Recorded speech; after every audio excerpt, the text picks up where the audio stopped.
네, 안녕하세요. 상표법 입문 강의 33회 시작하도록 하겠습니다. 잘 듣고 계시고 있죠?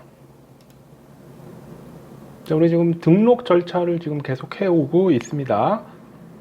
우리가 상표를 특허청에 신청하는 걸 출원이라고 했는데, 출원 후 우리가 등록 요건에 따라서 심사를 하게 되면 여러 가지 거절 이유가 나오거나 그럴 수 있습니다. 그럴 때 여러 가지 대응을 할 수 있게 되는데, 보정을 한다거나 보충 정정, 그렇죠? 출원의 분할, 출원의 변경 이런 것들이 있었고요. 그다음에 해외에 출원된 걸 이용하는 조약 우선권, 출원 시 특례 이런 것들이 있었습니다.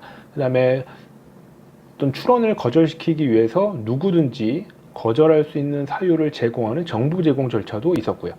자, 이번에는 우선 심사라는 게 있습니다. 우선 심사라는 건 이름에서 느껴지다시피 심사를 빨리 하게 하는 거죠. 원래는 보통 심사를 하게 되면 출원 공고까지 보통 1년 6개월 가까이 걸립니다. 최근에 코로나 이후에 좀 이런 것들이 좀 기간이 좀 지연되고 좀 늘어났습니다. 예전에는 1년 이내에 빨리 되기도 했었거든요. 근데 코로나 때문에 많이 그런 것들이 변경이 됐었고요. 그러면 원래 한 1년 6개월이지만 이게 너무 늦죠? 그러면 그 심사를 빨리 하는 것도 분명히 필요할 겁니다. 그래서 그거를 한 4, 5개월 이내로 축소하는 방법, 그게 이제 우선심사 제도입니다. 자, 원칙은 원래 심사를 받을 때 특허청에 출원한 순서대로 심사를 하게 됩니다. 그러니까 이게 쭉 서 있는 대로 출원한 순서대로 심사를 하다 보니까 심사관들은 순서대로 자기가 배당된 상표 출원에 대해서 순서대로 쭉 심사를 하게 돼요. 그런데 특정한 요건이 되면 순서대로 있는 걸 이제 앞으로 당겨서 하게 됩니다. 그래서 그걸 우선심사라고 하는데, 우선심사는 일반적인 절차 내용이라 한 10여 가지 정도가 있는데, 그거는 이제 암기를 해 두시면 되지만, 이제 시험에는 나온 적은 없습니다. 그래서 이걸 구분할 수 있을 정도면 되지 않을까라고 지금 항상 강의를 하고 있거든요. 그래서 1차 시험에서는 이제 우선심사에 해당될지 안 될지만 구분할 수 있으면 되고, 2차에서는 혹시 모를 수 있습니다. 우선심사에 대해서 물어볼 수도 있기 때문에 방어적인 느낌상 왜 암기는 해놓자. 그래서 1차 때부터 암기하기보다는 1차 때부터는 어떤 사유일 때 우선심사를 할 수 있는지 이런 것들이 이렇게 조금씩 변동이 많이 되는 편이거든요. 그래서 그런 것들을 알고서 하시면 될 것 같습니다. 그래서 상표 우리 출원은 순서대로 하는 게 53조에 따라서 원칙 53조 1항에 그렇게 되어 있고요. 하지만 특정 사유가 되면 우선 심사를 할 수 있다. 그래서 원래 실무적으로 원래는 돈만 내고 어떤 상표를 조사하는 기관에게 뭔가 이렇게 조사를 미리 좀 맡기면 상표 조사를 빨리 했기 때문에 우선 심사를 할 수 있었습니다. 그러나 이게 이제 특허청 출신 사람들한테 이런 거를 사업을 준다든지 악용하는 사례가 있어가지고 이슈가 있었거든요. 그래가지고 그런 부분은 폐지가 됐습니다. 그 외에도 분명히 상표를 먼저 사용했다든지 지금 사용 중이면 우선 심사를 할 수 있는 어떤 특정 요건이 있는데, 그런 자세한 내용은 1차 때 기본 강의 때 설명드리도록 하겠습니다.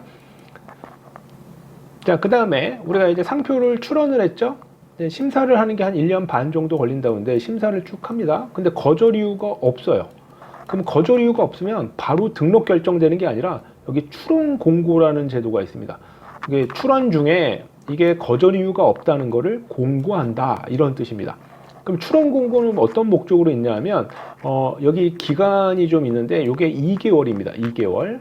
그러면 2개월 이내에 누구든지 원래 상표 출원 중에 우리가 보통 정보 제공을 할 수 있었다고 했죠. 근데 정보 제공은 그냥 심사관한테 정보를 제출하는 거고 자료를 내는 거라 이렇게 좀 엄격하게 판단을 안 할 수도 있지만, 이의 신청의 경우에는 출원 공고 후에 2개월 내에 하는 거라서 이거를 엄격하게 하게 됩니다. 마치 심판이나 소송하는 것처럼 이의 신청을 누군가 의리했잖아요. 그러면 갑과 을이 서로 다툴 수 있게 됩니다. 이의 신청이 맞다 안 맞다 해서 이거를 심사관 합의체라는 별도의 다시 판단해주는 사람이 만들어져서 기관이, 그럼 거기서 판단합니다. 그래서 원래 심사하던 심사관은 심사를 못하게 되고요. 이의 신청에 대해서 별도로 판단을 하게 돼요.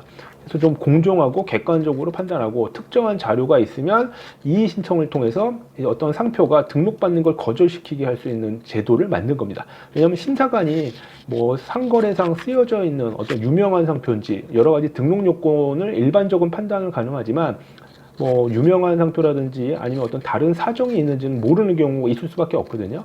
그렇죠? 그렇기 때문에 그런 것들을 어떤 심사의 공정성 이런 것들을 하기 위해서 이의신청 제도 목적상 출원 공고를 하고요. 2개월 정도의 기간을 주고 만약에 이제 이의신청이 뭐 없는 경우가 대부분이겠죠. 그러면 한 3개월 정도 되면 등록 결정이 됩니다.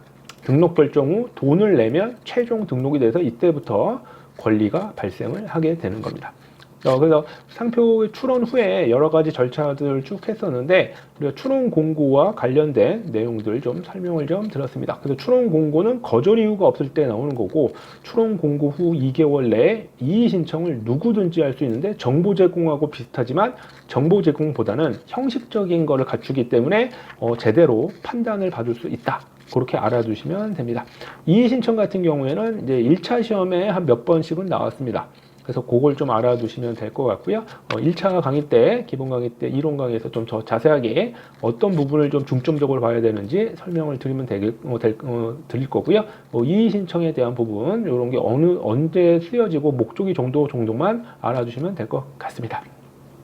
자, 이렇게 해가지고요. 우리 33회 강의 이렇게 마감을 하고, 우리 지금 강의를 듣고 계시다면 좋아요, 구독, 댓글 이런 것들 꼭 남겨주시면 컨텐츠 만드는데 많은 도움이 될 것 같습니다. 들어주셔서 감사드리고요. 34회 때 뵙도록 하겠습니다. 감사합니다.